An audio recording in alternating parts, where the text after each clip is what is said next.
Welcome, ladies and gentlemen, to After the Recording Ends podcast, the place where you come to listen to hear all the information about YouTube and understand from a YouTube creator standpoint on what is going on and how do we feel affected by everything that's going on. Me and my buddy both here, we play Farming Simulator on a daily basis at this point, and we both want to share our experience and how we feel making content and showing what we do.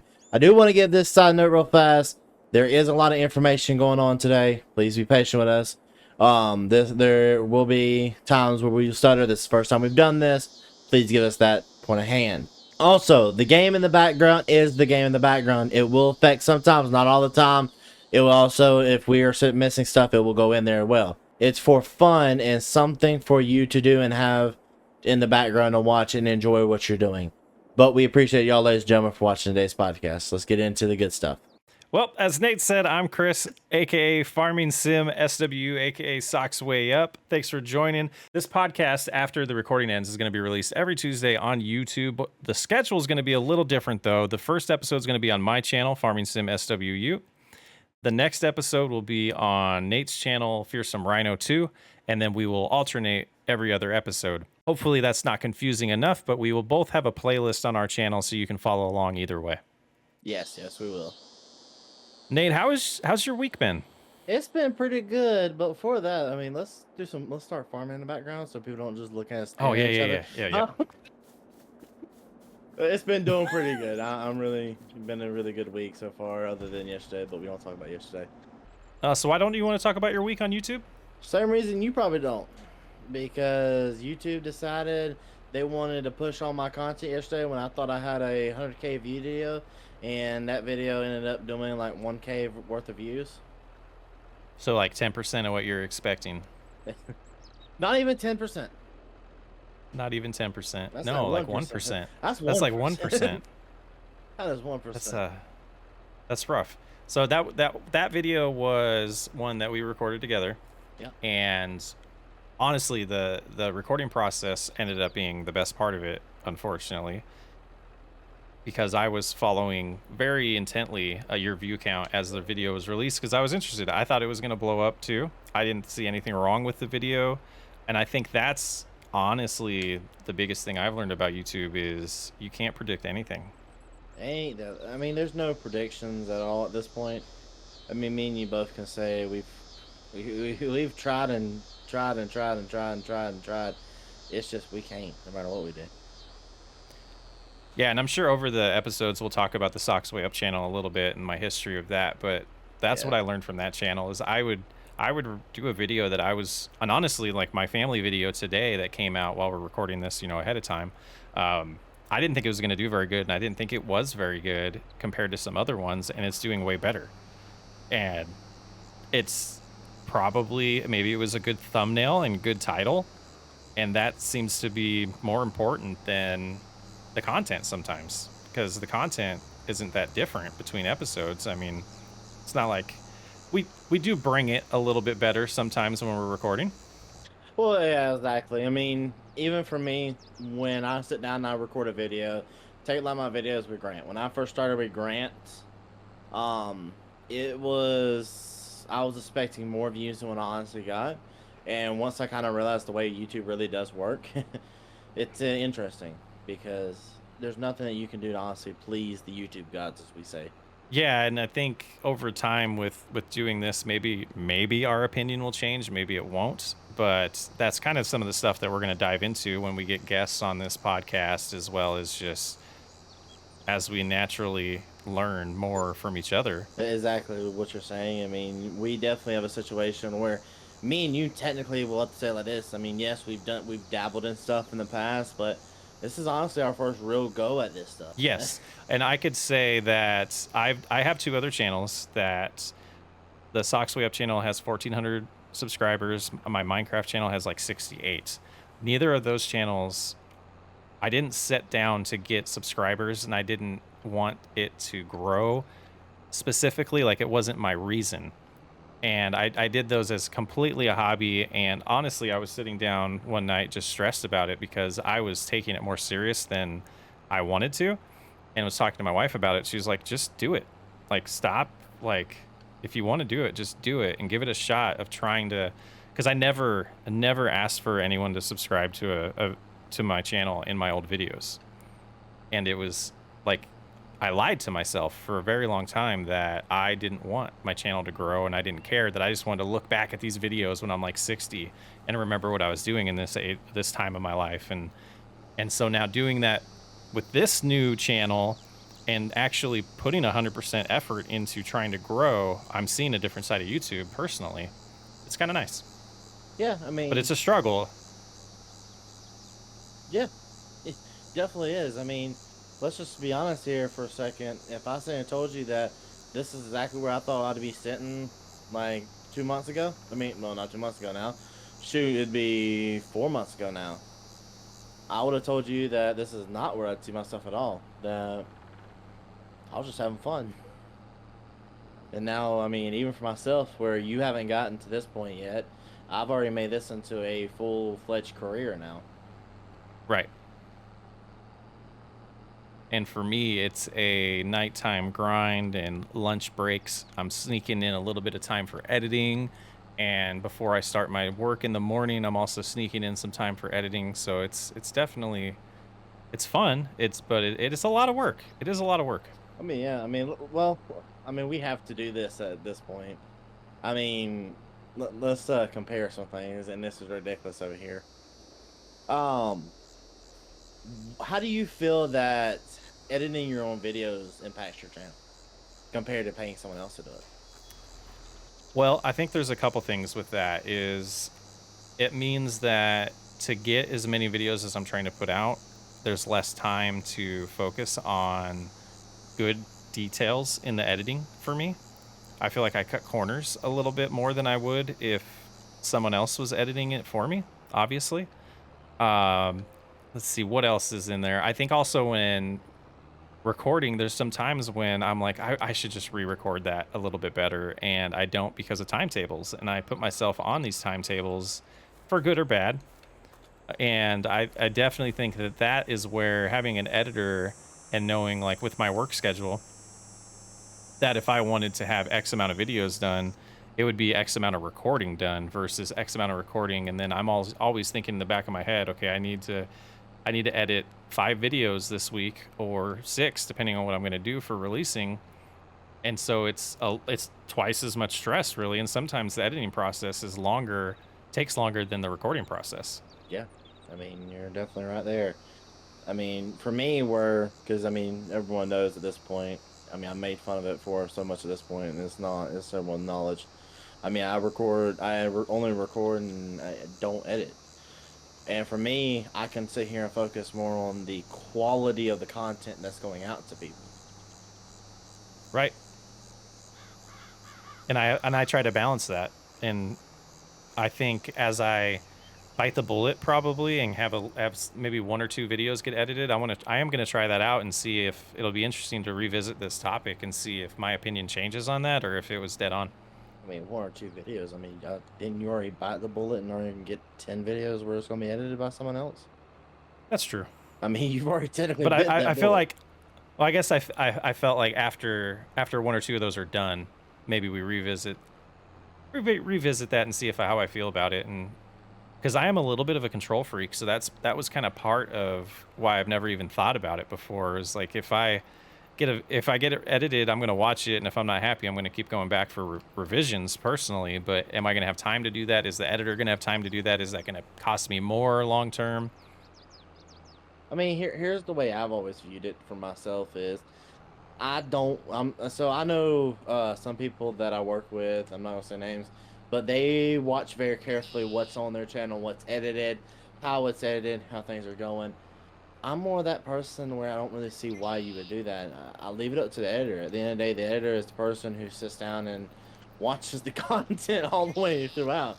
So he kind of can gauge a little bit better on what's better and what's not better. Like, if you're not giving your editor enough content and you're making him stretch a video longer, I mean, that's going to make the video worse. But if you're giving your editor enough content and making him shrink the video, I mean, you're going to have a good video no matter what you do. That is true. Like that's actually a good topic and maybe a good segment here is So I know from editing mine, shrinking down a lot of content into the size of a video you want is always better because you're having to pick and choose what's good instead of just saying this video's not long enough, so I have to put in this little segment that probably wasn't that good and doesn't even really fit for the video just to make it 7 to 8 minutes sometimes. So see, from my channel, like I don't, no offense. I mean, I should know this at this point. I don't know how long you really make your videos. My videos? Yeah. Oh, they're like I've been trying to go between 8 to 11 minutes right now. So okay, you're exactly the same time frame I am, but at the end of the day, I'm having a different problem than you probably. My editor will sit down and he's DM'd me before and said, I don't think I can get down to 8 or 11 minutes without cutting core content. Yes, and that's the problem you want, right? Is Instead of the other. like that's where like Jake, the formal pick was everyone knows him by. He is definitely one of those people who sat down and taught me you want more content in that short time period than less content in that short time period. Because the more content, the more people are going to watch. Like, what's your average AVD? Average AVD is around 4 minutes and 25 seconds right now. So about 50% of the video almost. Yep. Yep. So that's exactly where I'm sitting. I'm sitting at the 50% mark, right where I should be at for AVD. I am trying to move it to about 75%, but Oh, wouldn't that be nice? I know, right? Yeah. But to get it at 75%, it really takes a lot to get it there. Now of course, like when we do stuff like the podcast or something like that, it's not going to be at that 50% mark. But No way. Yeah. Yeah. yeah, no. But when you do like your core content, you want that to be like 50%, 60%. You know what I mean? You don't want it to be down there like 20%. If you're at like 20 to 35%, you're definitely doing it wrong. Yeah, and on this same topic, what I think is an interesting story, and I'll let you tell most of it, was the first video we did together. You needed 2 to 3 more minutes of content to finish a video. Oh yeah, yeah. The whole reason, actually, the first reason you joined the Family RP series. Yeah. So basically, that was the night before that recording. We had a really bad time, and we didn't really have a whole lot to do, and we were running out of stuff to do in that series really quickly. And so I happened just to be sitting there talking to you anyway, trying to get you in a video with me, because I really believed in the content you were doing. And I needed the content badly. Like, so that's why we just sat there and I said, hey, you want to join? And it's been that way ever since. I had no idea what I was doing. We popped in, gave me a little bit of tips, and we just made a video. I was about to say, you did that run around. Yeah. And I shoot, at that point, you were probably getting what? 200 to 300 views per video? Yes. Yep. And you posted that short little segment that you did, and what did I get? Like almost 800 views? It was, yeah, I think it was 850 after 3 days, or it might have been a day and a half, and it got about 850. And I think that video now is close to 2,000, so it's pretty nice for my smaller channel. I was about to say, but I mean, still, that's what you want to see though. You want to see those more sized views, because those views, everything like that, are what's really going to help you out and make your channel on. Because what, I've known you going on a month now. A little bit more than that, I think, but yeah. I mean, it's hard to keep track. We're going on a month of working together, and you went from what was that when we started? Oh, sub count? Yeah. 451, I believe, or 471, one of the two. Yeah, it was in the fours. Yeah, it definitely was. Yep. And you're at over 1,000. Yes. Yeah. It was last I looked before we recorded this. It was 1,050. 1,050. Like, to go from that in that short time period, not a whole lot of people do that. No, and had a really big. I'm getting lost here. Had a really big weekend last weekend, video-wise, starting a new series, and saw 300 subscribers over the weekend. It was insane. But that's what you want to see. It is what you want to see. And then the confusing part was, we were talking about earlier, was the videos on Monday that were released didn't do good. Or maybe it was Tuesday. Yeah, that's of the same week. That's the tricky part, is like, it comes down to it. You're sitting there like, you're fully prepared. You're like, this is going to be the best video I've ever created, and it's not nowhere even close. It feels like it's like, why is it acting like this? You know what I mean? Right. Yeah. Yeah. Very confusing at times. I mean, it definitely is, and it irks me a lot to do that stuff because you're sitting there like, this video should have did this much times better, and this should have been this like this. Ladies and gentlemen, we want to do a segment basically, and we really can't do that too much with this time. Basically, a fan engagement segment to where you, the people, can honestly sit down and type out a question. If you have a question, you want to send us fan art and stuff like that. I mean, I think my character by itself is very easy to get fan art for. But like any stuff like that you want to do, we would definitely appreciate it. Questions definitely are more needed. I think Chris can go a little bit more detail what I'm talking about there. Yeah, definitely. We want to hear from fans, and the title of this podcast was "After the Recording Ends," is giving you a little insight of what happens behind the scenes, and so questions would help drive those conversations and bring out those details, and that's what we're looking for. So, in the comments below on either of our channels, depending on who posts this, and we'll be reading all of those and taking them into consideration for going over them on the next podcast. But we'll go in the future, ladies and gentlemen. This segment will be 10 times longer, and we will sit down and do this more in depth. But with it not having any, we're just going to kind of do our own segment, own part for this. And I think this would be the most common one: is where did you get your name from? Our names from. Oh. So let's go ahead and knock this one out in the first episode. Where did you get your name from? Oh man, that was okay. So originally, that was the Socks Way Up channel. Was not gonna be. Gosh, I'm struggling with answering this. So I'll decide in a minute if I'm gonna answer it. So originally, I wasn't going to reveal that until I hit a certain amount of subscribers, and I never did on that channel. And the channel's not completely dead. I'll be revisiting it eventually, but so there's a couple. Gosh, okay. There's a couple things that come into mind. Is when I was younger, I was a huge fan of, or I was a basketball player, and Yeah. I always wore my socks high. The Phoenix Suns had a player, Elliot Perry. He wore his socks high, and his nickname was Socks. So that was part of it. There may or may not be a coworker of mine at a job that I had that wore his socks high, and we called him Socks, and we would constantly joke about his socks were, he pulls his socks all the way up, and if we're gonna be like him, we got to pull our socks all the way up. So I had a coworker. I don't work with him anymore, and he was a writer for Star Trek, and he had a lot of insight in the industry, and he knows a lot of people that do Twitch. And I started on Twitch, and I was trying to come up with a name. He was giving me tips. He was helping me out, and he actually came up with it. I hated it, couldn't stand it. And then I changed my name on Twitch and started telling, like, I was very much a part of the community in a City Skyline streamer, KRX, and he noticed a new name, but then he saw that the badge attached to it was like a 10-month subscriber. So he's like, who is that? And I told him who I was, and he was like, I really like that name. And so after that, I was like, it started growing on me.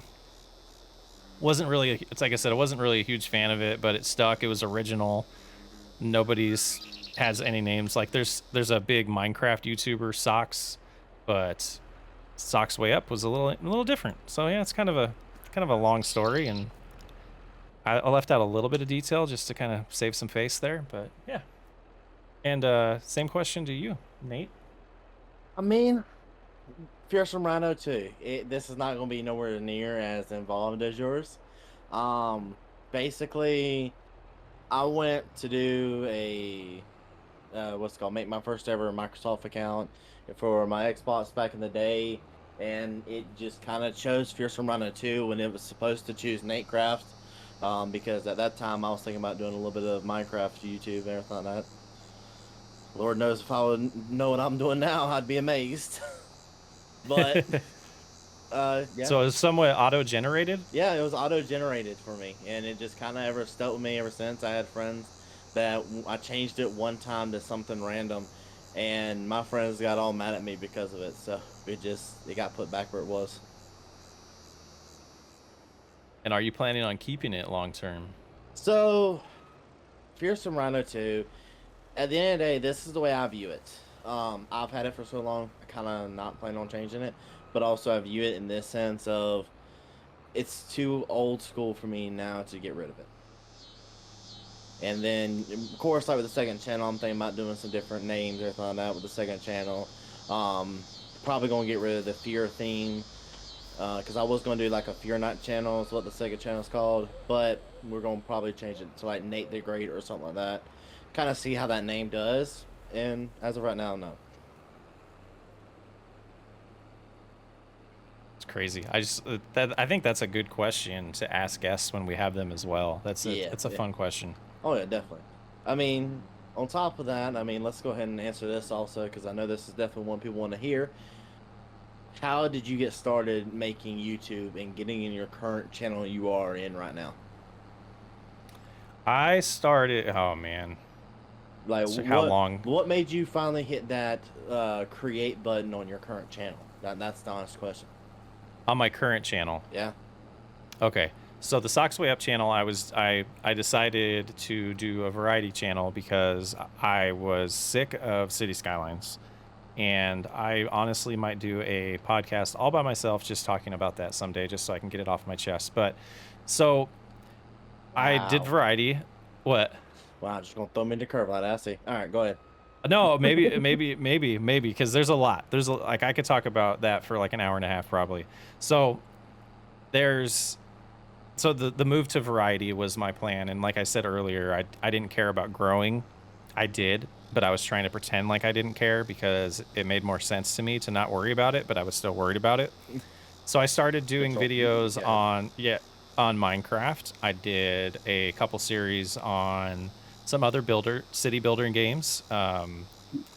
Then I did a longer series on Software Inc., where I role played that I quit my job and started my own software company because my full time job is working for a software company. So that was a nice venue for getting more content that connected with me, and that series did decent for my channel size. And then I stumbled upon Farming Simulator, the game. This is the first year and first release of the game that I've ever played. And I kind of was like, this is a stupid game. Like whenever I would see it, it's like, that's dumb. Why would you want to play a farming game? And then I started playing it and was completely addicted. I played for probably 45, 50 hours before I hit the record button and was like, I'm going to make a video.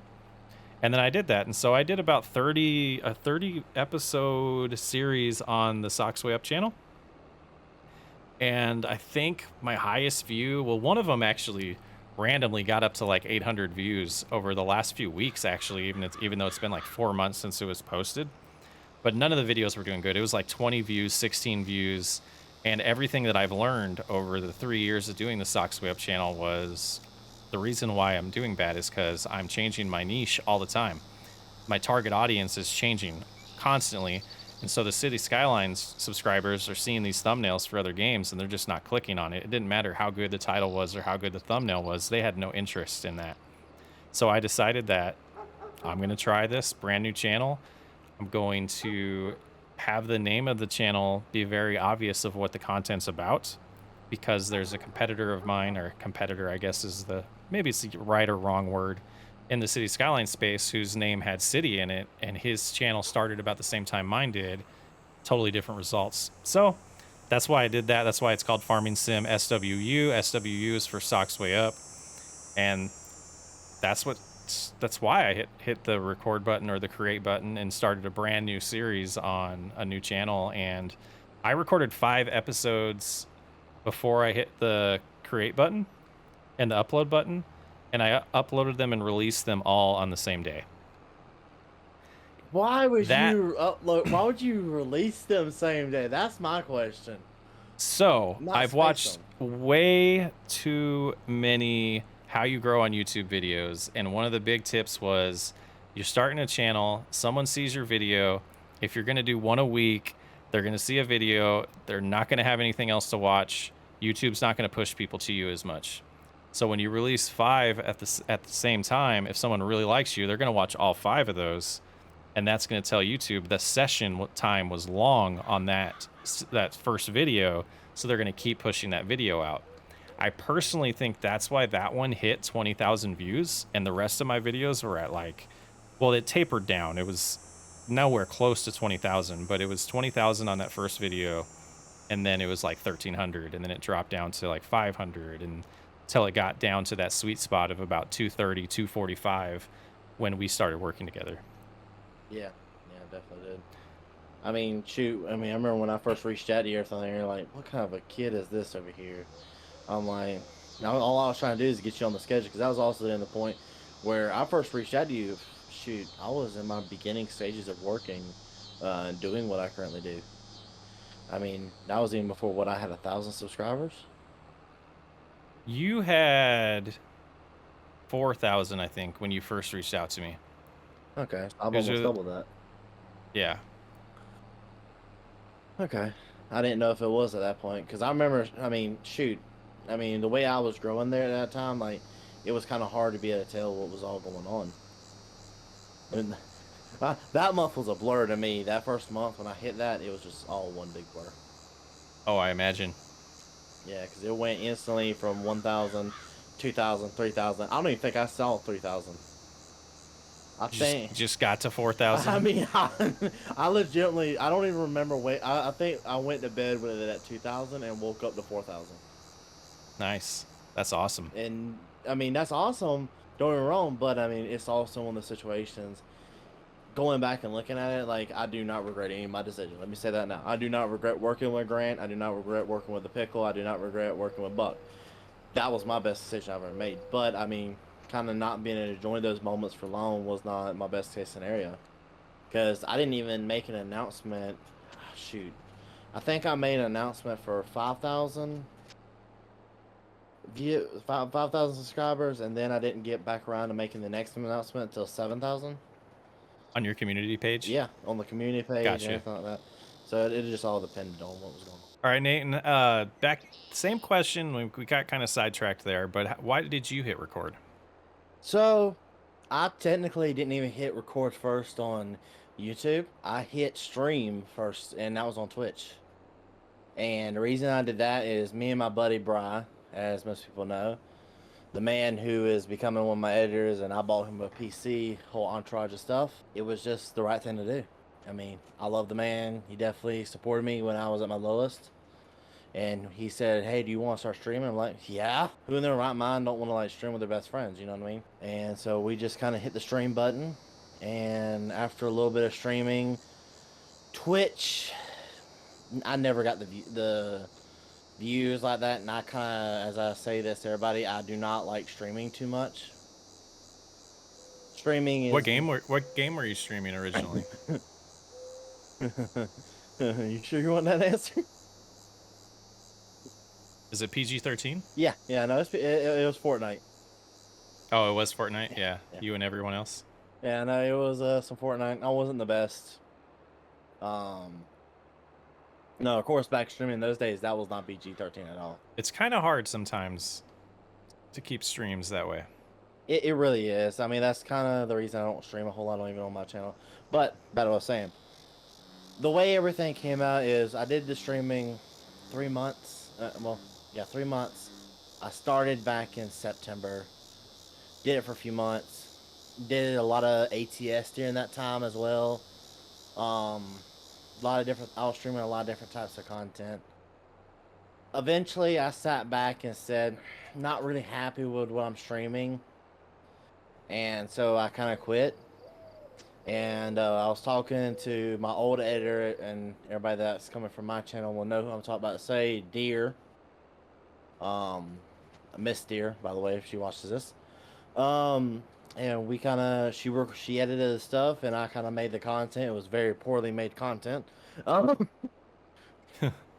was before we kind of got into big leagues. And then one time I was sitting there talking to one of my buddies, and I was watching the Rent-A-Man Buck video, and I kind of looked below, saw he had a thing where you could pay us like $35, I think, and you could be able to make a video with him, get to have a sit down conversation with him, everything like that, and get to have a video. I'm like $35 to make a video with this guy. Like, if nothing else, I get to say I made a video with the Rent-A-Man Buck.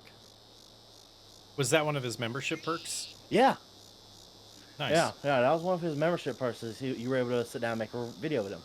And it was like $35. It's like, do I do it? And it's like, okay, all right, we're gonna do it. We're gonna just go out here and go ahead and do it. It was the membership perk, of course. We did that.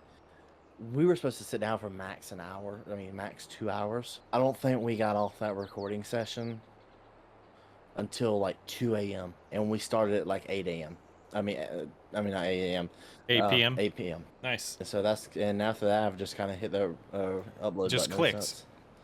Yeah, pretty much. I mean, and he wasn't even supposed to. What's called? And he told me that there's a chance that he might would bring me in on Grant or something. And I was like, okay, if he does, he does. 2 days later, I get a DM from him, said, "What are you doing tomorrow?" Nothing.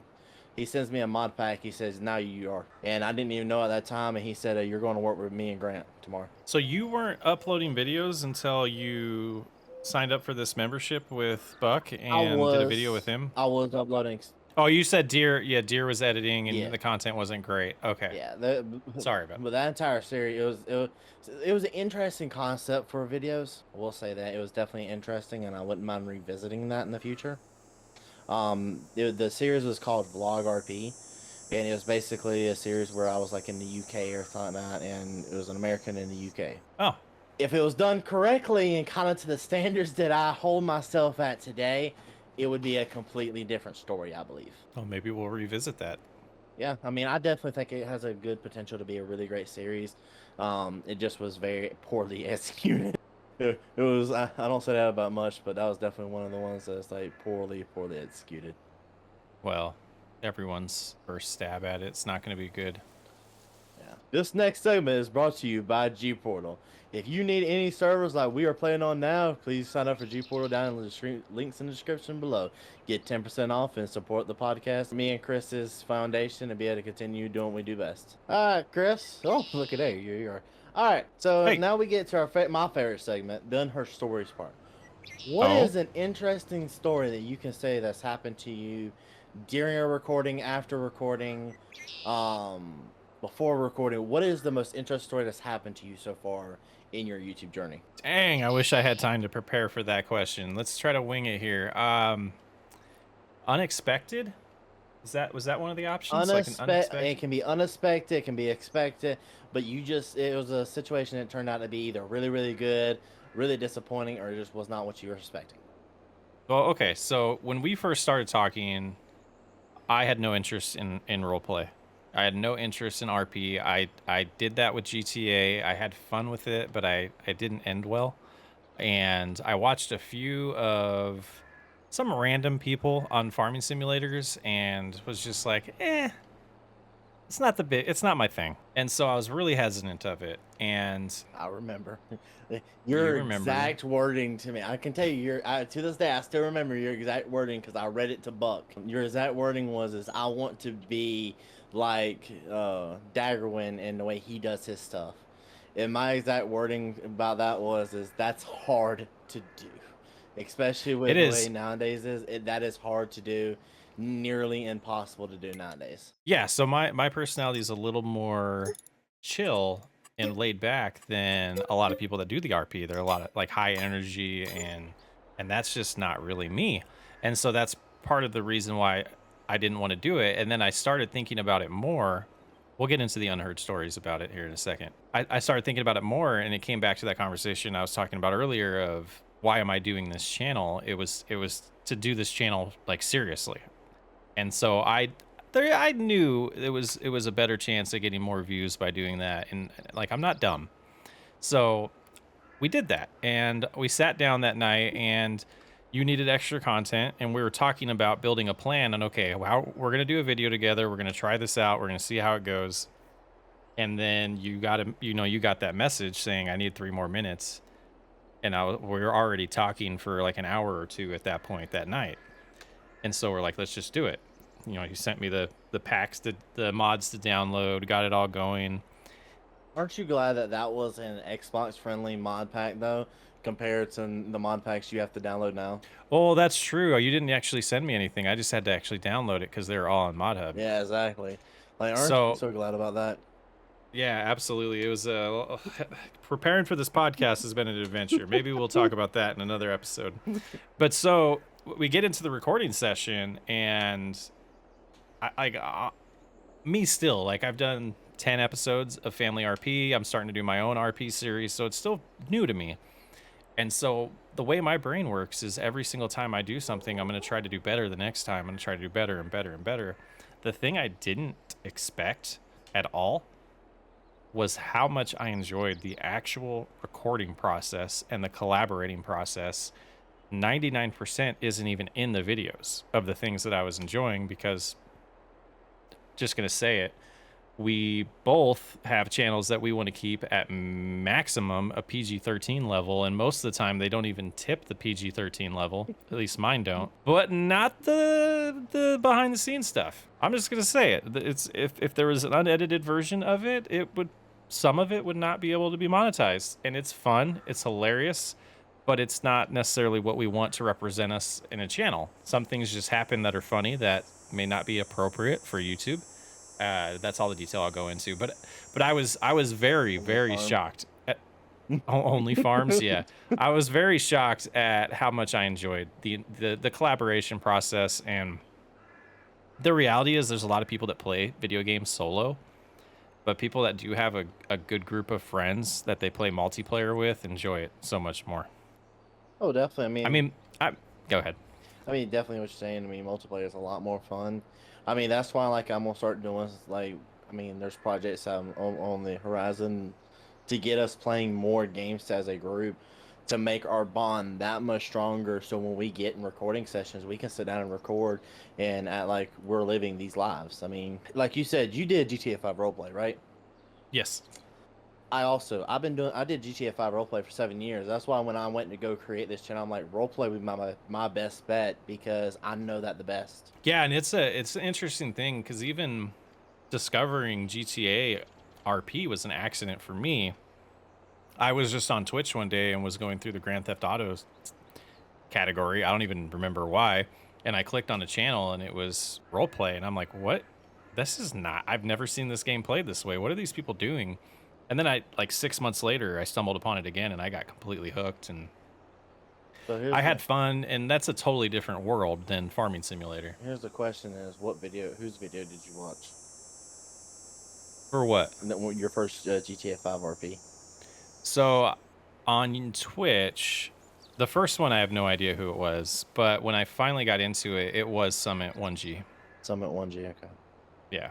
Did you ever end up watching like Barrier Bugs and all them? Mm-mm. You and like DOJ, you never watched like DOJ and all them? No, I don't even know who those are. All right, comments. You need to roast this man.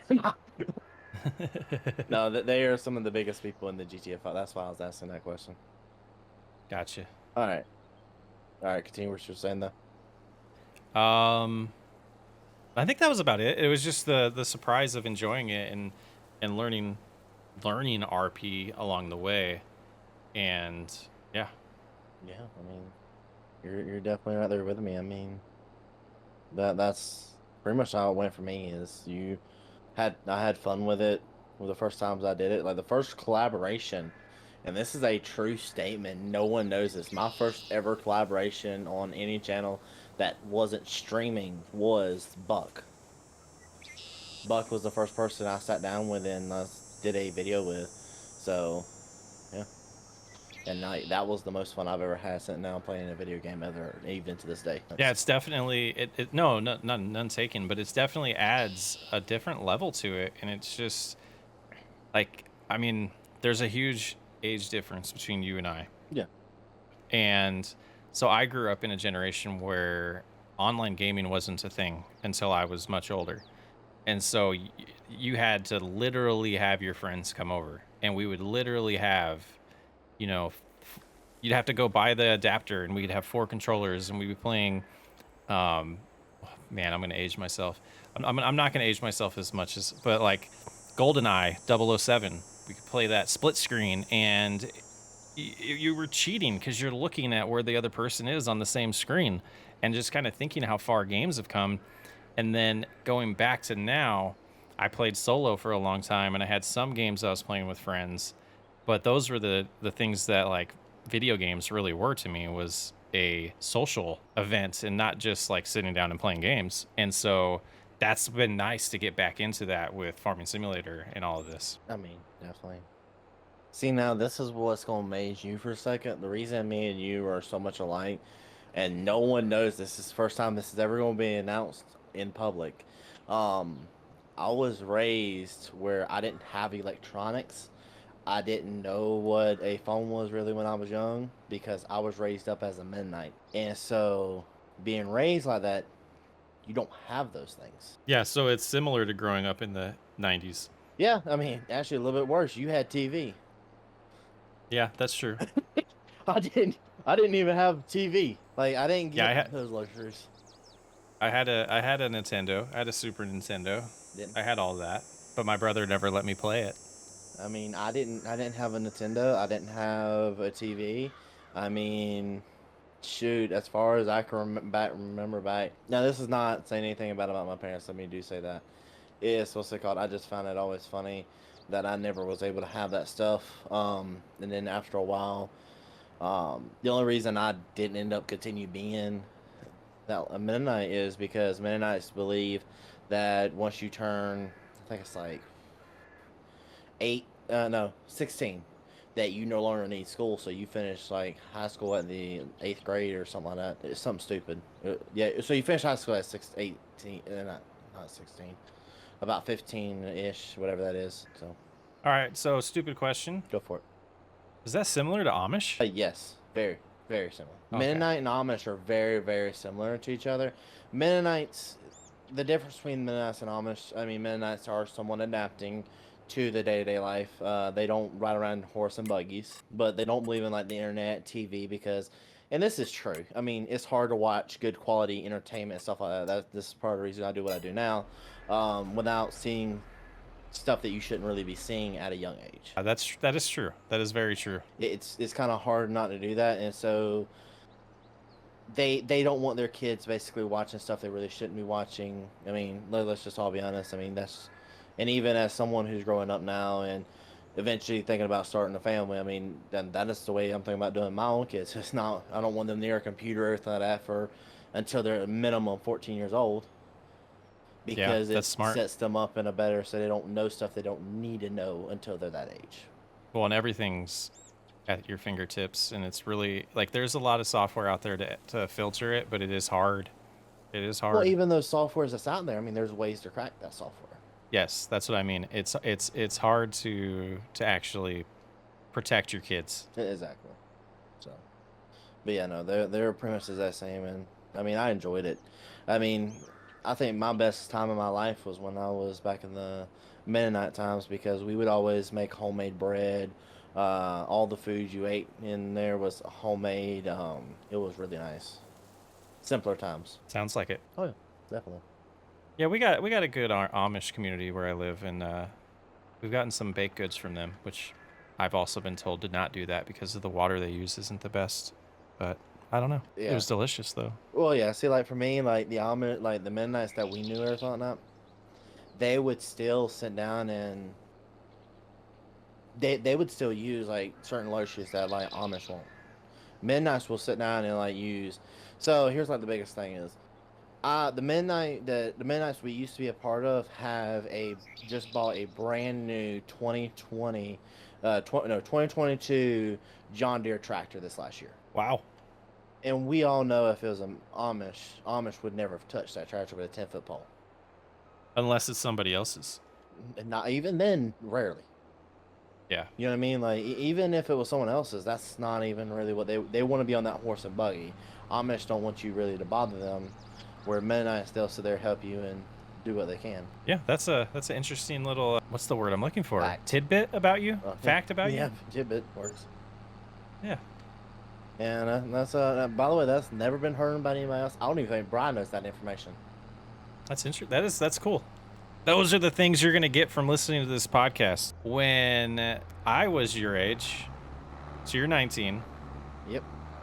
When I was your age, I was playing music. So, as Unheard Stories, not a lot of people that know me from YouTube know anything about that. So, from age, gosh, literally the day I graduated high school until I was 21, maybe 22, actually, I was playing in a band and trying to do it full time. And we played, believe it or not, Christian rock music.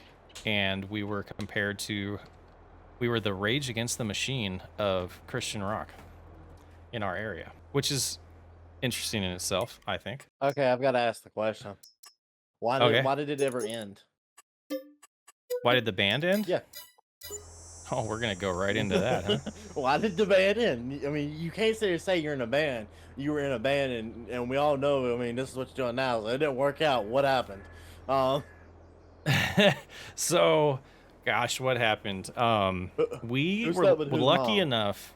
We were lucky enough to have gosh, there's a lot into this. So we signed with a manager, and I don't know why everything is going to the right for me. I feel like my keyboard's something's wrong. We had a manager who was planning a US tour for us, and so we were out of Arizona, and for the first year and a half we played as many shows as we could in the Arizona area.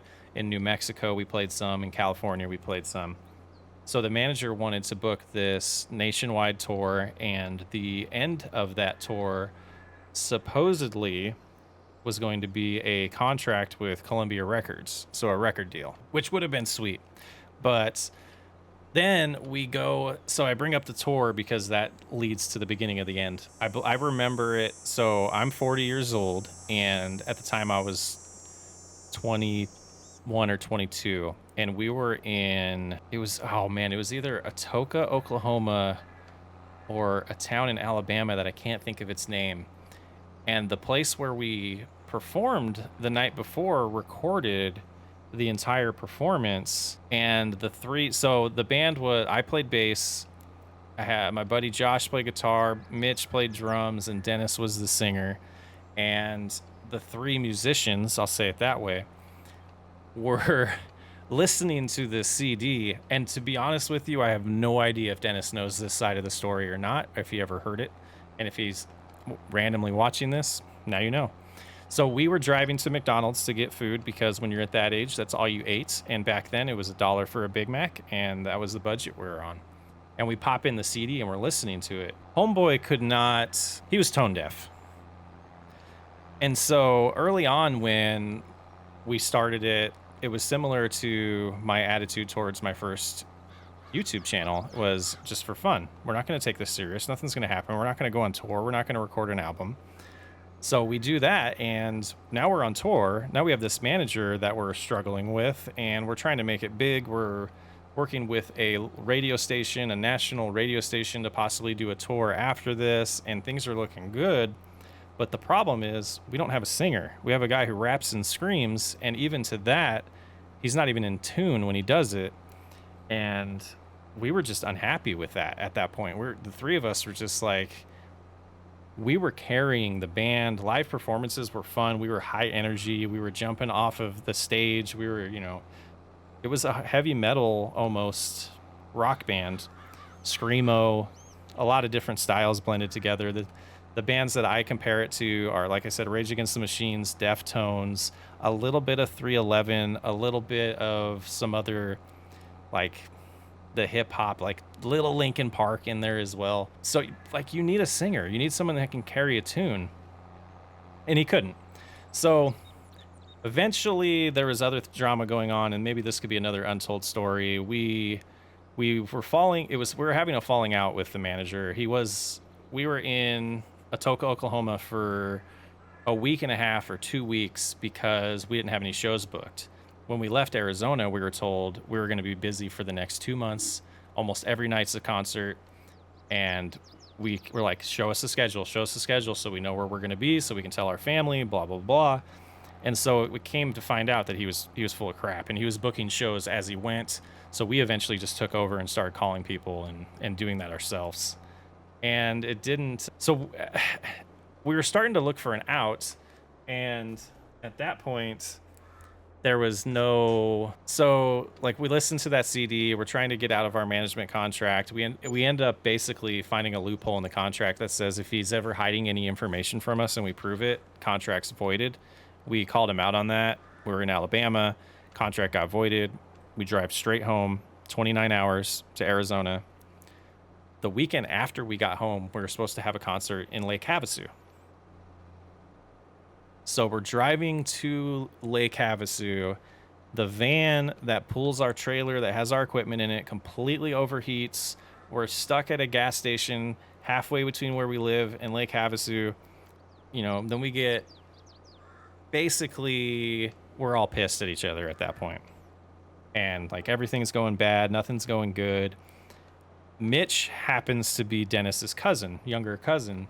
He approaches me and Josh and is like, Dennis signed up to go to seminary school in Texas. Mind you, we've skipped a bunch of details of Josh and I quitting our full-time job to go on this tour and give playing in this band a full shot. And so now we're looking at Mitch, we're like, we quit our jobs to do this full-time, and now he's going to leave us part-time and go to school? So that, between the CD of him not sounding good and us just not being happy, we decided we were done. And there's just so much more to it. So I'm hearing We had another friend. So I'm Go ahead. definitely hearing is we gotta get one of your old bandmates on the podcast one day. Got it? Yeah, Mitch would be the only one that I think would be fitting, but he might not be able to keep it PG-13. We can give it a shot. If nothing, So every other word. yeah, so we had another friend who Tim was or is a ridiculous singer. Tim made it a certain length on American Idol one year, was told by the producers, we're not going to put you on the show because you're too similar to the guy who won last year, so there's no point in even letting you continue. And I'm not even BSing this. This guy's voice was amazing. Just happened to be that Tim's band he was with parted ways and they were no longer a group, so we started a group with him, and that's what ended the first, because we had no jobs. I was married at the time, divorced shortly after that, my first marriage. But so I'm coming home from this somewhat failed tour. The band's not seeming like it's going anywhere, and now I either got to get a full-time job again or try to figure out what we're gonna do. So yeah. Hold on, you said bands. Did you have multiple? Yeah. So now we gotta get number two. Number two, come on, let's go. So number two was the Better Band, and I'm actually thinking about starting to use some of that music in my videos because I technically own it, so I can. Yeah, so there's in the Christian music industry, there's a concert called Spirit West Coast. It's in I don't know if it happens anymore, but it's in Del Mar, California, and then they do one in the San Francisco area as well. So we were invited to play with the first band at that Del Mar concert, and between that happening and us kicking our singer out and starting over, that would have been the peak of our career, was playing Spirit West Coast with that band, and the name was set apart on that band. Yeah, so it was fun. And that ended because at the time we were really mad about it, but now being like an older adult, it made sense. We weren't making money. We were making little bits here and there. Like for the four of us, we were splitting $100 from a concert, if that. Like that would have been a great night. Merch sales is what we were banking on, and our best merch sale night was like $1,000, which to me now sounds like nothing. At the time it sounded amazing. But Tim was married, Tim was ready to have kids, and it wasn't going anywhere. And so Tim decided he couldn't do it full time, and we wanted to do it full time, and we parted ways. And it was a good experience though. But looking back, it would have been nice to continue and see where it could go. We recorded an album, or like an EP, that I'll share with you if I can find a copy of it, that we were told we had like 3 singles on it if it got re-recorded with better quality. But his vocals were just amazing. He was good at songwriting. and it was like the opposite experience of the first band. The first band was the music had to carry it because the singer wasn't very good, and then the second band was we could dumb down the music a little bit and not have to carry the entire song or the entire album with really good music. And so if we ever went into like music theory, and if you ever really pay attention to songs, most of the time during the verse, the music's very blah. It's very much just some chords, some progressions. There's not like riffs to it or hooks to it. Those all have their own parts. But the first band, like the entire song had to be like a hook. Otherwise, it wasn't that entertaining because, no offense, Dennis, you weren't carrying the band. We were like, that's just the reality of it. And then working with Tim was just like night and day, where it was like Tim was like, you guys can basically, you can dumb it down a little bit. It doesn't have to be like that impressive of a verse. And it was interesting. It was two really fun experiences that feel like two lifetimes ago at this point. Yeah, I don't know what else to say about that. Any other questions about that? I mean, other than this has to now be a situation where we sit down with some of your old bandmates now. Get them on Farming Simulator and get them on the podcast. There you go. Yeah. I don't know if we'll get them on Farming Simulator, but I guess I need to give my story. yeah. So I got multiple different ways I can go with this. I mean, I'm gonna go with the way you said it when I was younger. I'm gonna go a little bit when I was a little bit older. Once we kind of got past the Mennonite phase, 'cause I was only a Mennonite till I was the age of 12, I want to say. Oh, really? Yeah, I've only been a non-Mennonite for about 8 years now. Wow. Not 8 years, not even 8 years yet. So I'm gonna go a little bit older, a little bit newer, but it's still information. So of course, I mean, I think I've said this multiple times in the public that my father did sadly pass away. I want to say 4 years ago now. But when he was alive, he did 2 different jobs. He did truck driving and he did farming, which the farming side we still do somewhat today. And we actually still do own the technical farm. We did downsize it a lot, especially up here the last few months, because it got a lot to handle for what I'm trying to also do in the background. So with the way we used to do everything is we used to do cattle farming and stuff like that. And we also used to do a lot of different agricultural stuff. Like we did some crop, everything like that. They were more of like feeding, as what I call a feeding crop, where we would actually like feed people with our crop instead of like feeding just like cattle and whatnot with it. You know what I mean? I hope what I'm saying making sense, because to me it's kind of not. It's making sense. Yeah, no. All right, so basically we did a lot of like different type of cattle crops, everything like that. We would do our cows as organic cattle, and this has come from someone who does not care about organic stuff at all. Really? Yeah, no. Do you? I don't like the idea of pesticides being on my food before I eat them. So you like the idea of finding a worm in your food? Well, I don't like the alternative either, right? So, like, I'm not worried about it, and I won't go out of my way to not eat stuff like that. I just don't like it, Okay. if that makes sense. So, okay, so I'm like this. I don't care if it is or isn't, but I'm not going to sit there and basically, let's see how to do that. But, of course, we all do know. If it's organic, it costs more money. Like, Yep. that's just the way it is. And I'm going, and organic cow compared to a non-organic cow is actually, for a small farm, makes more sense, by the way. If anybody's out here is thinking about starting their own farm, listen to this right now. If you're starting a farm and you want to do cattle and you don't want to start with like 100 head, start with organic cattle, because they're a lot easier to maintain. You don't have to worry about giving them steroids and all those shots, everything like that most cows end up getting. And they're a lot easier to go on, and they sell for almost double the price of a non-organic. Wow. Exactly. So what makes them organic? So, of course, you can't give them shot. I mean, you can't give them like certain shots, everything like that. Like, you are supposed to give them some antibiotics if they're getting sick or something like that, but you can't give them that. You're also not supposed to give them you're not supposed to feed them certain things. But the biggest thing we were never able to feed them was, what's it called? Pre-processed corn. Okay. So basically, we would have to buy our corn. We would have to buy our corn from a person who harvested the corn. We couldn't let it go to a place and let it get milled down, everything like that. But on top of that, my father was also working for someone else, and he ran an onion shed, so we would get like carrots, onions, stuff like that from them all the time for free, and our cows would of course eat that all the time, and that was okay at the time.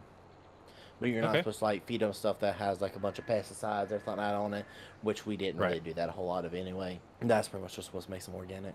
Gotcha. And then just keeping them away from those steroids, which is your biggest thing, is that you don't want them near the steroids. Because we also did a certain type of cow also, but I do not. I will say this: I'm about to say what we used to do. Do not do this because we also had a lot of legal problems because of this. Uh-oh. It was ridiculous. Okay, we took a we had a Holstein bull, Okay. An Angus heifers. We would crossbreed an Angus with a Holstein. Well, the cows would end up coming out looking like an Angus, but what would be wrong is their body shape and frame would end up being that of a Holstein, and so it made them look a little malnourished. Oh. And so all the time we would get in problems because if you go look at a Holstein on a dairy that's completely healthy, you will look at it and say that cow looks not too well, even though it's completely fine. They're just skinnier? Yeah, they're just skinnier and they don't hold as much meat as an Angus will. Because at the end of the day, a Holstein was not bred to hold that meat like an Angus. Are they more of a dairy cow? Yes, that's actually what a Holstein is. It's the dairy cows. Okay. Holsteins and Jerseys are your main two dairy cows. So that's another story for after I get done with this. The dairy cow situation. Okay. But we would do that all the time, and it makes it a lot easier when you have that because we would also sell that meat at a premium because those two crossbreeds gave you a little bit more meat from the Holstein, but it also gave you the tenderness of a Holstein meat because certain different cows will have different types of tenderness for their meats. Okay. So yeah, whenever you go to buy, like, say, like you want to buy a cow to like butcher it or something, like that, pay attention to Yeah. which one you buy because certain ones have more fat, certain ones don't. It all that all does matter, especially for someone that used to kill a cow every single year for food. We would always breed our cows as that way we wanted to. We've done many different crossbreeds. I've crossbred a Angus and a Jersey for that meat, which is still really it was a lot succulent, more.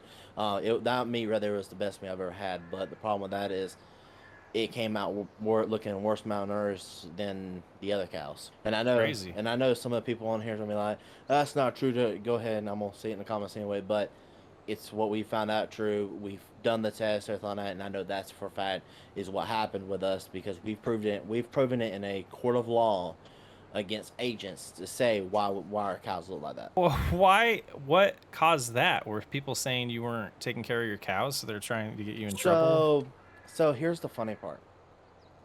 Our neighbors. So basically, the way it is I don't have neighbors like right here around me technically, but we didn't keep cattle on the property we lived on. We had a separate piece of land. Yes, it wasn't a huge piece of land, but we had a separate piece of land down the road. That's down the road from us, right in front of our neighbors. Okay. Well, the cows would get out. They'd call animal control on us. They just didn't like us. Is pretty much what it was. And so animal control, they'd complain to animal control, complain. Like one time we fed a bunch of carrots. We fed our cows like carrots for an entire week. Turned their poop orange. They called animal What? control on that. Yeah. Is that just normal with carrots? Actually, this is you didn't you oh do you not know? Do you not know if you if you eat nothing but carrots, your poop will actually turn orange. Yeah, I'm not gonna try that. That is a if you like sweet potato. If you eat like sweet potatoes and carrots, you actually it will turn orange. Actually, it's a fun fact. If you feed a baby nothing but those, his actual skin will start turning orange. Yeah, I've seen that actually. Now that you mention it. Yeah. So I mean, it's nothing but common for natural poop to turn that as well. But we've had that situation where the cops called that on us, and we've proven that in the court of law that does. That it was the crossbreeding, not the way you guys were taking care of them, that were causing it. Yeah, exactly. It was the crossbreeding that was making it look like they were malnourished. It was not the other. I mean, in the court of law, they going into this, everyone thought this was ridiculous, but they just kind of did it to make the neighbors happy because our neighbors they don't like us, especially especially nowadays since we no longer have cattle anymore, because we eventually got rid of them because we got tired of dealing with the neighbors. So to kind of get our little 2 cents back from it, because we live out in the middle of course, the country. Yep. Well, you know what's needed out here in Georgia? A lot of space. And chicken manure or everything, chicken manure or everything like that needs to sit in a location for a minimum of a few weeks before it can be used. Oh. So we now rent our land to to chicken plants, everything like that, that have like the manure, everything like that, to those places so that they can, what's it called, hold their manure there. Oh, very nice. I know the neighbors just love us. I was gonna ask, is it because of the Mennonite stuff that they didn't like you? No, actually, they just didn't like the cows being in front of their property. They thought I mean, technically, it does bring down their property value a little bit. Yeah, I could see that. I mean, it does. I mean, you know what I mean, like manure, but it's like it also in the same sense. I mean, these are people who are. I mean, they're older people. They're never going to sell their properties, but yet they're still. You know what I mean? Right. I don't see these people ever selling their property for anything, and so them to get mad at us because of that, I mean, it's kind of a little childish. It sounds like it. I mean, I can also go into the story about the bull. So we had a bull. His name was Spunky. Great cow. I mean, he was the best thing in our lives, or something like that. My mother bottle raised him. We actually bottle raised 90% of our cows. So we bottle raised him from a very young age. But our neighbors, and this is we've caught them doing this. They would go and they would open the gate to our fence or something like that so that they can harass our cows. Oh my goodness. Oh, gets better. Trust me. We've caught so we had a situation where our bull got out. He got sick or something at one time, and he kind of got out, and he wasn't doing too hot for a while, and so we had to sit back and kind of talk with everybody and figure out what we needed to do for him. Well, when we were thinking about buying another piece of land down the road to get him away from the cars or something like that, because these people were the type of people they would go buy red vehicles or something like that just to make the cows mad. Oh. I'm saying So this this was like a rivalry. to a degree. It was like Almost. a lot of Yeah. rivalry. Like, I'm sorry, I'm gonna say it like this, and this is maybe just me, is you live like it's a little group of them. There's like three people that live down there, the three separate houses, and one year none of y'all have red cars. The next year all three of you have a red car, and you live right across from a bull. Like, come on now. Yeah. Like, I mean, and people who don't know, bulls do get aggressive when they see the color red, and I can contest to that because that bull did not like the color red at all. It's not just a cliche or whatever. It's a real No, thing. that's a real thing. Not a whole lot of people actually know that that is a real thing. In some bulls, that is definitely the real thing. Now of course not every bull. And nowadays, of course as like time goes on, like it's also being grown out of some bulls. You know what I Is mean? that where the saying "seeing red" comes from? I believe so. I'm not 100% sure. I don't know. Leave it down in the comment section. Yeah, if anyone knows, I'm interested. Is that where the saying "seeing red" comes from? Because bulls get mad when they see red. I don't know. I just thought that comes from ex-girlfriends. I don't know. But so we had a situation where the bull got out. He got out, and he normally got out. Like, he was one of those bulls. He'd jump out of the fence. He didn't care. But he got out that time, and they did something to aggravate him. He took both his horns, because at that time he had horns, and he took both his horns and stuck it into one of the red cars, and lifted the entire car off the ground and pushed it over. That probably didn't end well. What was the outcome of that? So it got situation ended up going worse. So there was a person there who was antagonizing him, and I'll kind of explain this part just so you understand what ended up happening in this whole situation.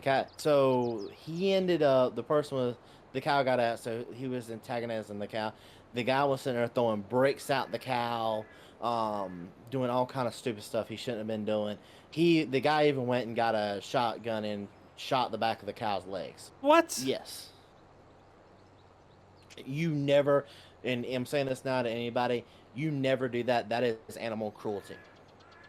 Throwing a brick at somebody or something. And the guy would also, if a bull is out, you should take your kids inside.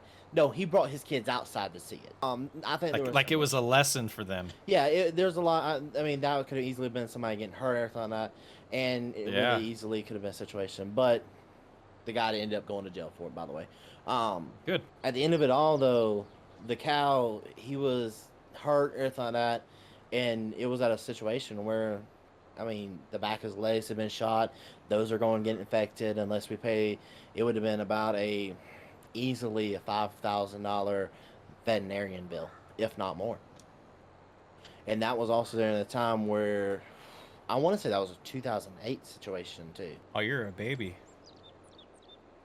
I I want to say it wasn't 2008. I want to say it was like 2000, and I want to say it was like 2009 to 12, 9 to 11, around that area. So we'll say 2000. So why did he not have to pay for that? Because he was The broke. medical. Oh. He was broke. I mean, it's obvious. I'm gonna say this like this. I mean, he was broke. I mean, he didn't really have a whole lot to his name, and he was kind of living where he was for free with his family. Okay. Because it's a family that owns three separate houses all in one. I think on like 5 acres land, Little compound. Yep. Compound. little compound area. So that's kind of what happened in that situation. He ended up going to jail. We had to put the cow down after that though, because I mean, just we couldn't continue risking Yeah. it with him, especially with the back of his legs, everything like that. I mean, there's only so much you can do. How long did the guy go to jail for that? Oh, he's out now. I want to say 5 years. Oh, it's a long time. I mean, he went for animal cruelty, Yeah. and he ended up pleading, what's it called, not guilty for it too, which was the stupidest thing I think I've ever heard someone do, especially when I was that age, because the guy ended up, what's it called, the cops were right there and watched him do it. So he probably could have got a lesser sentence if he would have pleaded guilty. Definitely, yeah, there was definitely easier ways to go with that, and he pleaded not guilty for some reason. Because even to this day, I think he thinks that he was in the right by shooting the guy shooting the cow in the leg, when that's not the way you should go. But In the leg. yeah, Jeez. like so like imagine like the back of the cow or something like that, and like the back calf area, like Yeah. the back leg and like that calf area, like the hip where the hips line and everything like that. Peppered that entire on both sides. Peppered it. Jeez. With that, and he did like 4 shots in the back of the cow too, like, and it wasn't even with buckshot or anything, it was with like birdshot, and Yeah. you're talking about an animal that easily weighs over 1,000 pounds. Yeah. You know what I mean? Like, that's not gonna kill the animal. What's gonna kill the animal is the infection that's gonna come afterwards. You know what I mean? Yeah, it's situations like that where you kind of wish it was eye for an eye. Well, shortly after that, we got in a situation. We ended up getting in a situation with that family again, where they called the cops on us again about the cows being malnourished, and we got sick and tired of it. And we got rid of every single cow we had at that time. Just got sick of the drama.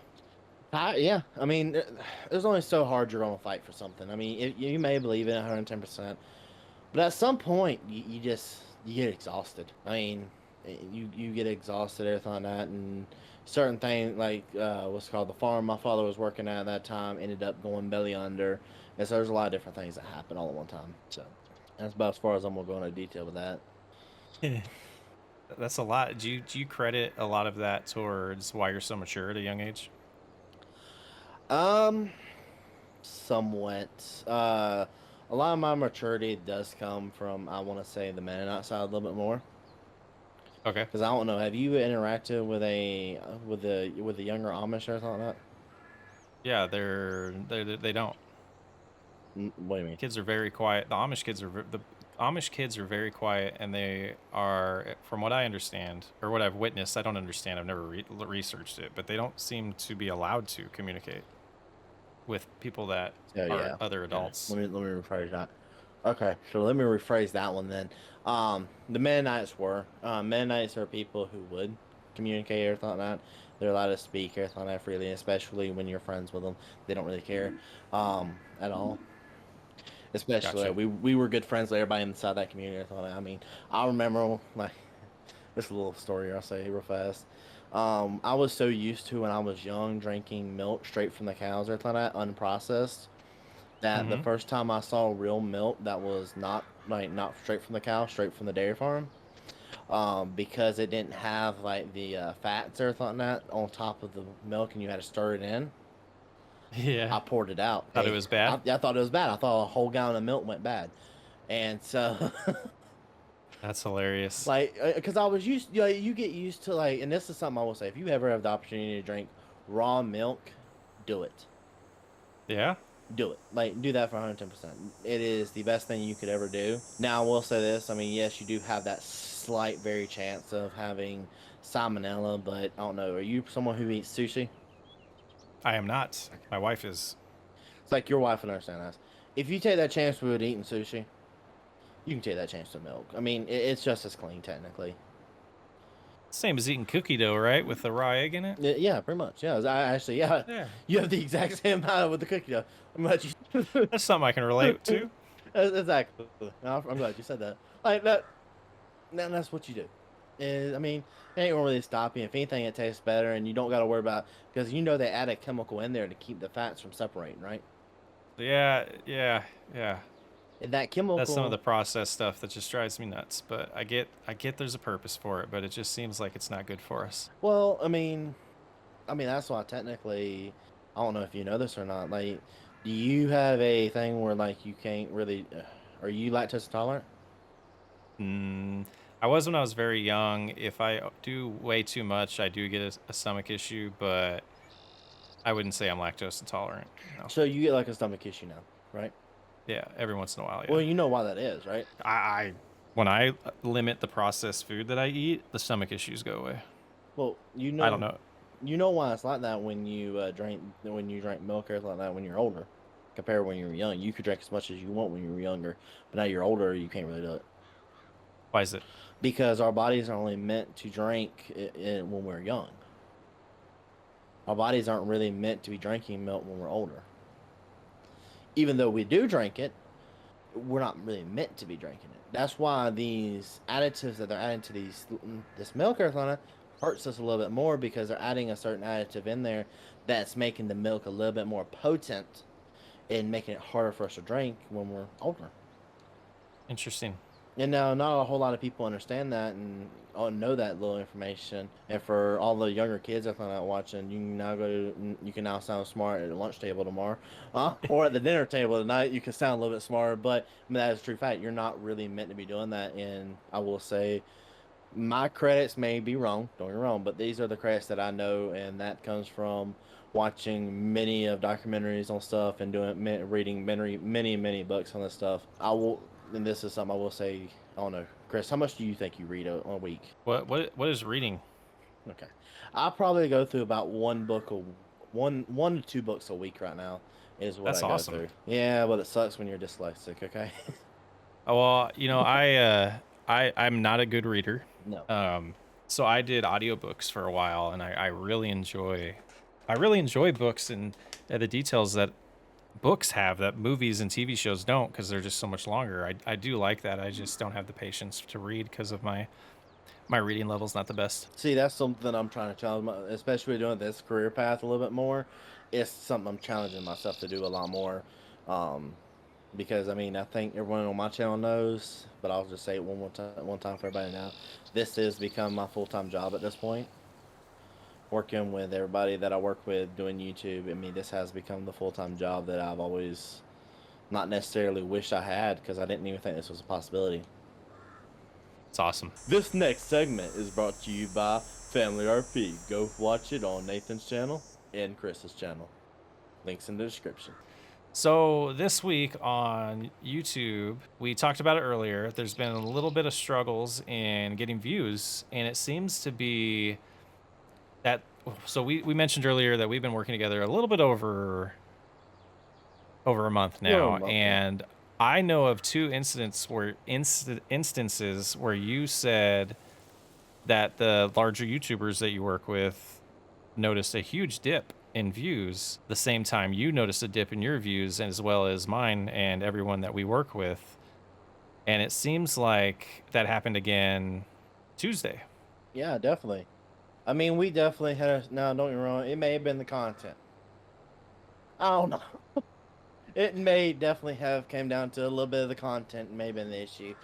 Because I did find out later that one of the bigger ones ended up going from 10 out of 10 to end up getting up to 3. So it may have been the content. I don't know. Did he change a thumbnail, a title? No, he's left it all the same. Interesting. Yeah. So it was definitely something interesting to sit back and watch. And this last weekend entirely was a bad weekend for me anyway. So I mean, it just wasn't that big of a surprise for me when I found out. But I don't know. So we kind of talked about theories a little bit on why that would happen. Is YouTube pushing out to like the because okay, so does the math match on what you normally notice of click-through rate? A higher click-through rate is going to return you, more views, and a longer average view duration is going to return you more views, more comments, more likes. All of those things being good is going to help the video. Did you notice those numbers were still about the same for you, and but the views were less? I mean, definitely. See, and that to me is the problem that I have. Is with YouTube is there doesn't seem to be a rhyme or reason for a video to do good or bad when those numbers are the same. No. So like let's just say for example a 9.5 click-through rate and about a 55% view duration could happen on two videos, and one gets 1,500 views for me and the next one gets 200. It's just it doesn't make any logical sense to me. Yeah. I mean, you're right there. So, I mean, you don't even know about this little piece of information, and I found this out during the middle of this recording, may I might add. My man, Jake, aka the formal pickle, which me and him, for the people who don't know, me and him work together on a lot of things, and in the background, we're always sending DMs to one another about how our videos are doing, what do we think can be different, and like how things are changing. This is Okay. interesting. Me and him both had a 10 out of 10 video yesterday. Where you said? Me and him both had a 10 out of 10 video yesterday.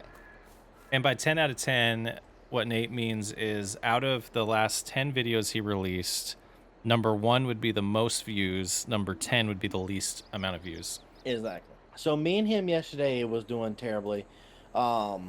He had a 10 out of 10 and I had a 10 out of 10. But turn around today, we both posted we both posted today. And this is the kicker. Yeah.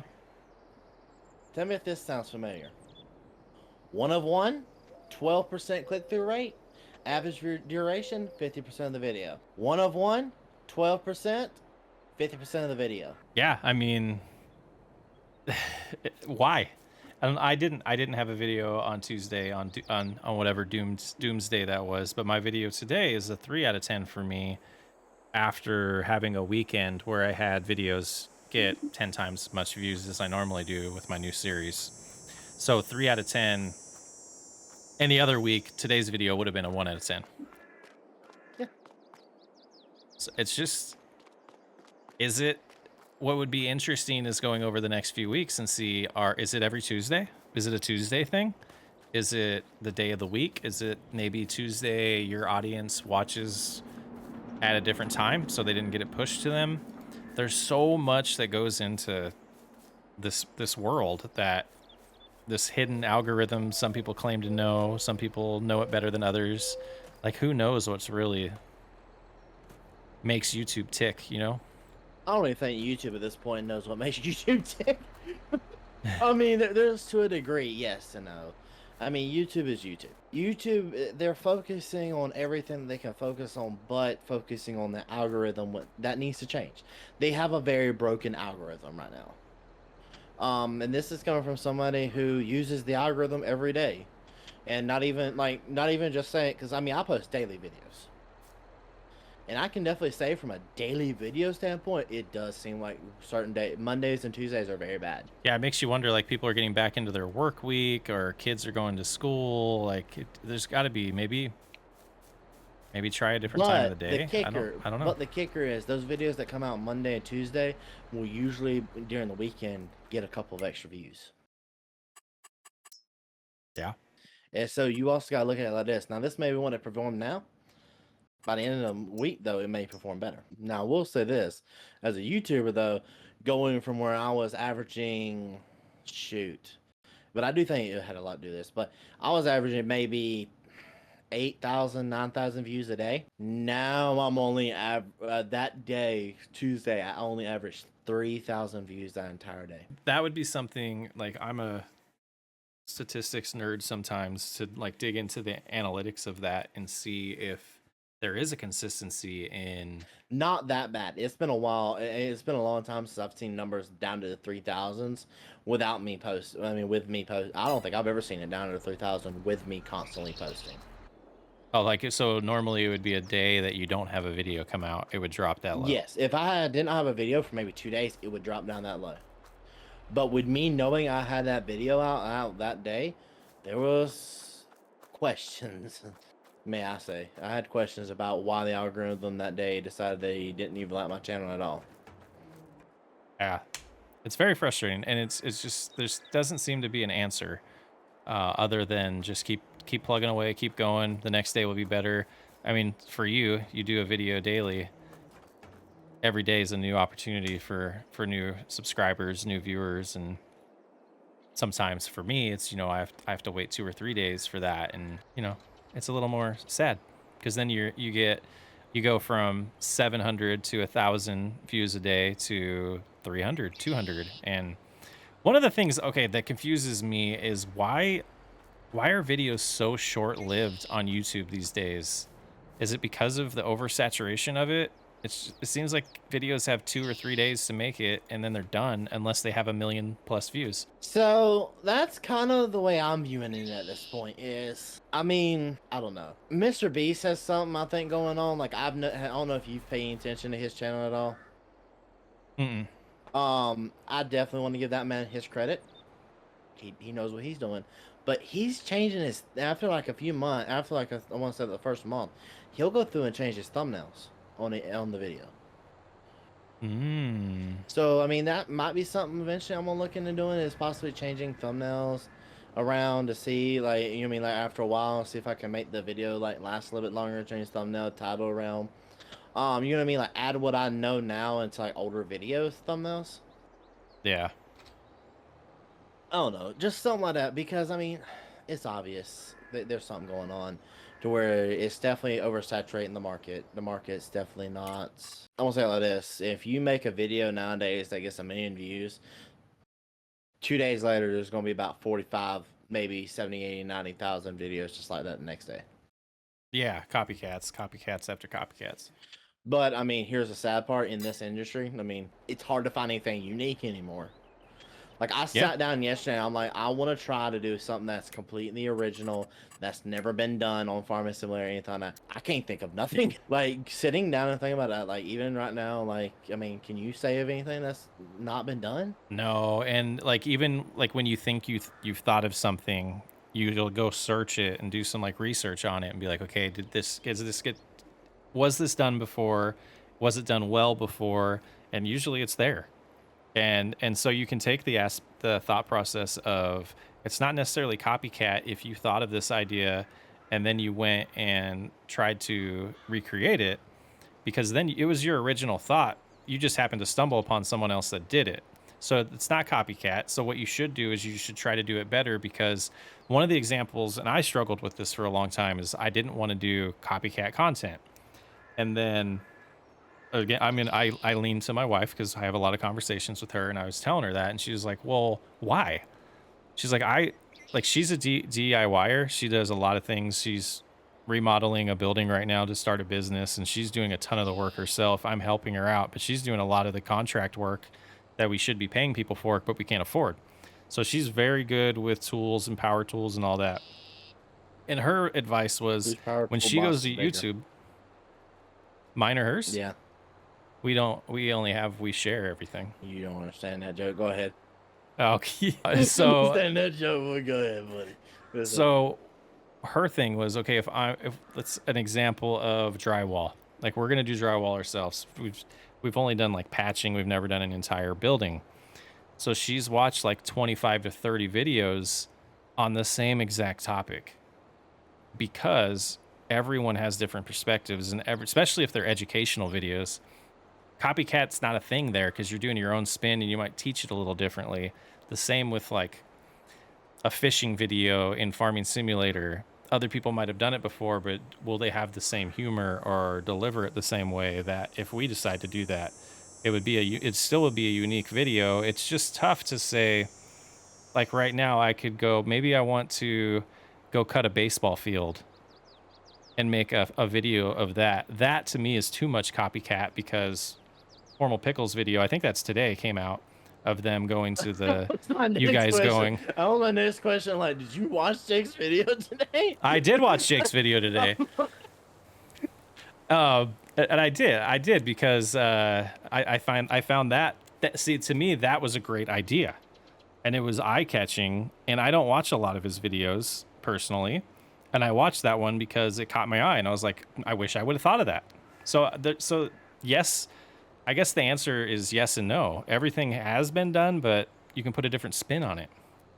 Definitely. I mean, and funny enough you say that. I mean, you know, Bry's actually working on that video right now. That's gonna be Bry's first video that he's making for the channel. Is my version of that baseball. Your perspective of it, Yeah. your video. Nice. Yeah, my perspective, which that should be coming out Tuesday, probably the same day this goes up, actually. That's awesome. Yeah, because you don't plan on putting this up till Tuesday, so yeah.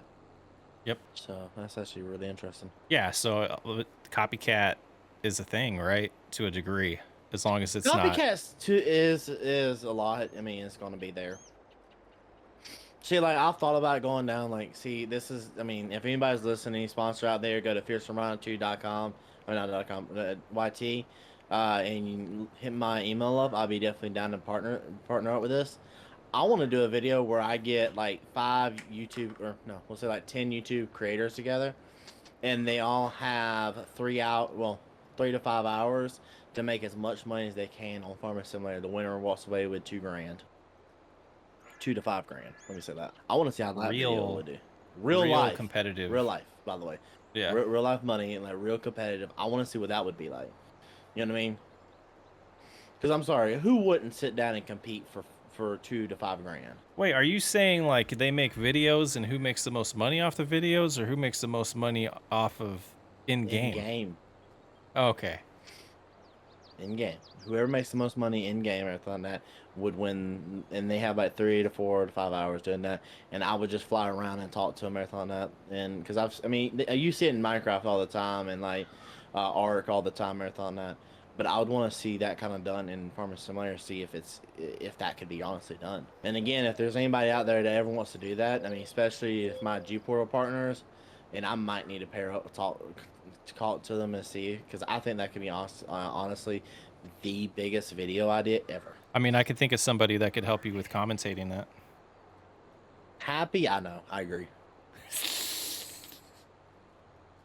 Well, you kidding? Happy's got to be one of the people in the competition. Ain't that true? He might be able to upgrade his PC that way. No offense, Happy. No. No, but continue on what you were saying, though, bud. Oh, what was I saying? Oh, the copycat stuff. It was what I was talking about. It is a thing. If you do it tactfully, if your goal is to be inspired and not copycat, then I think it's okay. If your goal is to sit down and copy the script and the exact scene and the exact equipment, that to me is just theft, and that is borderline copyright strike, right? But I don't know. I mean, why don't we talk about this issue you had this week? The actual one that I would say would be the actual thing that was a copycat this week. So going into the weekend, I had 771 subscribers. Why do I know that? Because I'm a nerd. And I started my whiskey RP series where we're gonna build a whiskey distillery, and the video popped off. For me, it popped off. It got 3,500 views so far, and is the reason why I'm a partner now.